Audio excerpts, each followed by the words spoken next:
Hi, this is Rahul Sharma here from JM Financial. Welcome to the March edition of the Horizon Videozine. Well, February was quite a choppy month for the markets as time correction was seen across the board. The budget did bring in some cheer for a very short term, but eventually the markets remained range bound. On one side, we had the US markets which were losing steam, whereas on the other side, we had a very buoyant mid and small cap market which did go well for most part of the month. Well, it is March now, and historically we've seen that this quarter has been a choppy one. So we can very well expect this choppiness to be about to be done, hopefully by the end of this month. What that brings us onto the table is, can we expect big moves going into March or maybe in the latter half of this month? Well, looking at the charts, especially the Nifty chart, we are at a very crucial supply zone. Now this supply zone is coming close to 23,500 as you can see in the chart.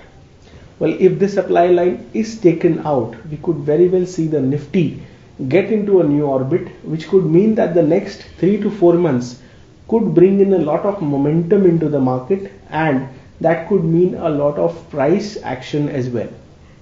Well, technically speaking, so far we don't really have any signs of exhaustion on the momentum indicators. Like as you can see in the graph, the RSI has not heated up as much as it was in the previous time.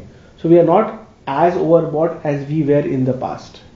Secondly, the ratio chart, which is the Nifty 500 vis-a-vis the Nifty, is also at a crucial supply line. Now we are seeing a bit of a pause in the small cap and the mid cap space. This is exactly the reason why the Nifty 500 has taken a bit of a backseat as compared to Nifty, and Nifty has sort of done relatively well as compared to the broader markets. Now all this just puts us into one outlook, is that this is still a buy on dip market. Eventually we will take out this ceiling, and eventually we should see this ratio chart going into another orbit. Now definitely the broader market is asking questions whether this happens after a small correction or it happens immediately from here is something that needs to be seen. Well, to answer that, we'll have to go a step further and see which are the pockets of the market which are still looking good, or which are the pockets of the market where there is an opportunity to be had in this month. Now, if you remember in the last month's edition, we had shared about the relative positioning of PSU banks as compared to the private banks. Now, PSU banks have come out of multi-year, in fact, more than a decade kind of an underperformance. Now, this catch up can only mean that there is a big bull market ahead of us when it comes to PSU banks.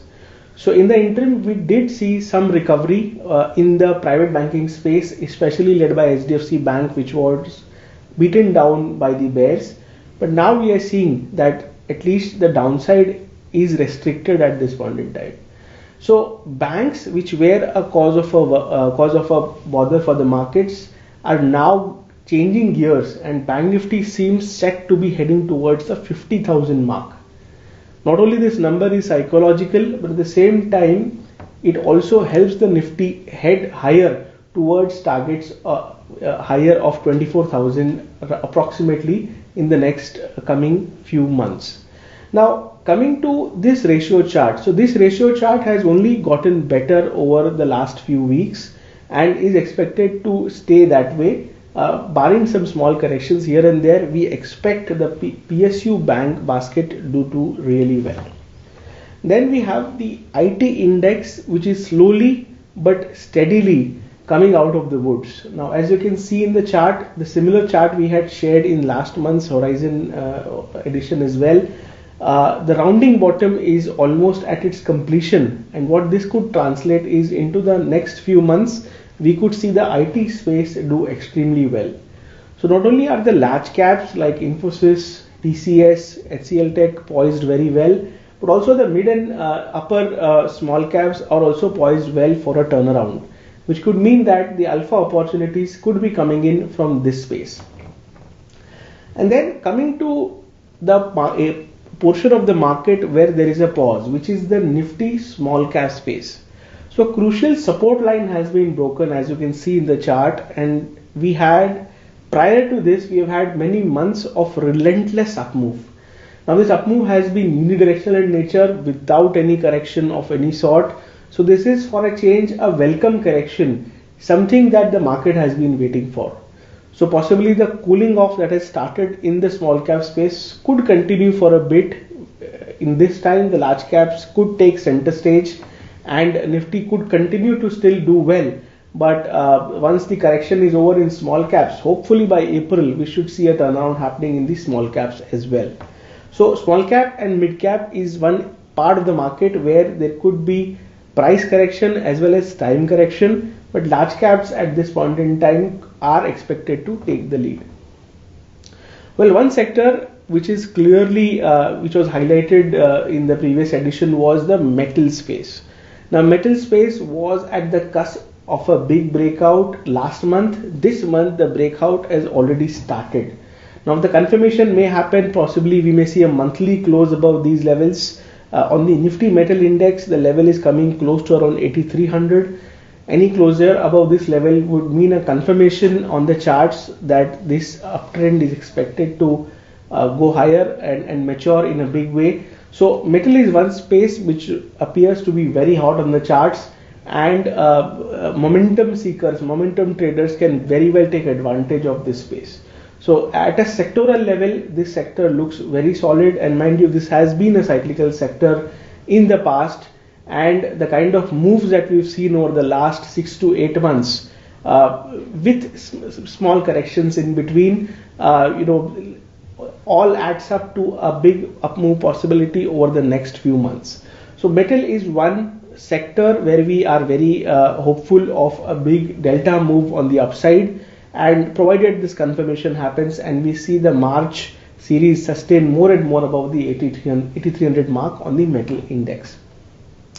Now coming to stock specifics, so far we've hardly discussed stocks individually. In this month's edition, we'll be discussing a few stocks which look good from a monthly time frame, from a slightly medium term time frame for traders. Now REC Limited is one stock which we feel that the correction has been completed. In fact, the power finance companies enjoyed a very strong bull run in the first leg. After that, we've seen a sideways correction, price correction happening in the sector, and now we feel that the correction seems to be over and this stock could very well head towards hitting new life highs. So as an investor, as a trader, one can stay long in the same. We could very well see a 15 to 20% upside happening in this counter over the next few weeks. So this is one stock where we are very optimistic on the charts. One can buy with a stop loss of around 8% from current levels. Now coming to the IT sector, which we have talked, and we feel that this is one sector where there is a lot of consolidation and compression that has happened over the last few weeks and months. Stocks which look good, obviously on the large caps, look pretty solid. But in terms of headroom, Wipro is one stock where we feel that a big turnaround has happened. In fact, the stock has formed a very strong base around 400, and in the first leg it has moved up to 500 and above. But we feel now the stock is changing gears and it could very well prepare itself to head towards the 650 to 700 mark on the upside. So this is more of a multi-month view where we feel that this stock can outperform the IT space and can deliver the alpha that we are looking for. So one can buy Wipro at these levels, have a minimal stop loss of around 6% from today's price, and look for a target of 650 to 700 on the upside over the next 3 to 4 months. Now PSU, as we said, has been very solid, and so is Canara Bank. In fact, we had this stock in our Diwali picks and the stock has delivered a phenomenal return. In fact, the stock has exceeded its targets and now seems to be ready to shift orbits and head towards newer territories. The stock has almost entered blue sky territory, and we feel that there is more upside to be had in this space. Mind you, the underperformance of PSU banks has been multi-decadal. the catch up could only mean that we have seen handsome returns over the past. Now I think this stock could very well get into outperformance mode. So one can look to accumulate Canara Bank at these prices, maybe on dips of around 5 to 10% from current levels. I have a stop loss placed at 20% from today's price and have a big upside target of around 35 to 40% over the next 6 to 12 months time frame. So this is one sector which continues to impress us, and the relative strength positioning that is there in Canara Bank is noteworthy. Now coming to the currency and commodity part. So as we had discussed in the last month's edition, USD INR continues to be sideways, continues to be choppy. If you are a trader, if you are an option writer, this is one of these pairs, currency pairs, which have done which have played exceedingly well. If you have been an option writer, time and again we've seen sideways action happening in the same. So as of now, the USD INR pair has corrected to its support area of around 82.70, 82.75. In case this level is breached, we may see a downward move possibility. But net the graph is not so insightful as of which direction the chart should move. So keep these levels in mind. On the downside, it should be 82.70. If that breaks, we should see the currency pair heading downwards in a meaningful way. On the alternate, 83.4, 83.5 is where the resistance for this currency pair is. Coming to something which is relatively better on the charts on the commodity side, it is oil, which we are speaking of. Oil has formed a higher low. In fact, it has been sort of finding a lot of demand at lower prices, and in rupee terms, it could very well be headed towards the 7,000 mark. So an approximately 10% upside can be expected in oil. And from a positional perspective, the chart looks pretty solid for an up move possibility in the near to short term going ahead. Gold is something which has stolen the limelight. In fact, gold has hit a new life high and clearly seems like it has changed orbits and is now prepared to get into a higher zone. Somewhere around the 68,000, 68,500 mark is where we see gold headed towards. And one can remain invested, one can stay put in the same. We reiterate the bullish view that we had shared in the previous month's edition. Lastly, coming to silver.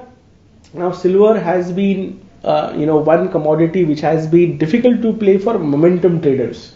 Now, the moves are big, the moves are wild, but the overall picture is depicting that this commodity, this precious metal, is now ready to move places, and we could very well see it heading towards the 78,000 to 80,000 mark on the upside. So one can remain invested in the same. The outlook on gold and silver both is positive. The outlook on oil continues to be positive, whereas USD INR continues to be range bound. This is our view as far as the currency and commodity space is concerned. As far as Nifty is concerned, we feel that there is a strong supply line which needs to be navigated around the 23,500 mark. Once that is taken out, we could very well see the Nifty change gears and head higher from current levels. Mid and small caps have definitely taken a pause, so that is one area where we have to be watchful for. But it is large caps, especially led by PSU banks and IT as a reversal candidate, which we feel can do well from these levels over the next few weeks and months. So this brings me to the end of this edition's Horizon Videozine. Thank you for listening all through, and have a profitable time ahead. Thank you. Investment in securities market are subject to market risks. Read all the related documents carefully before investing.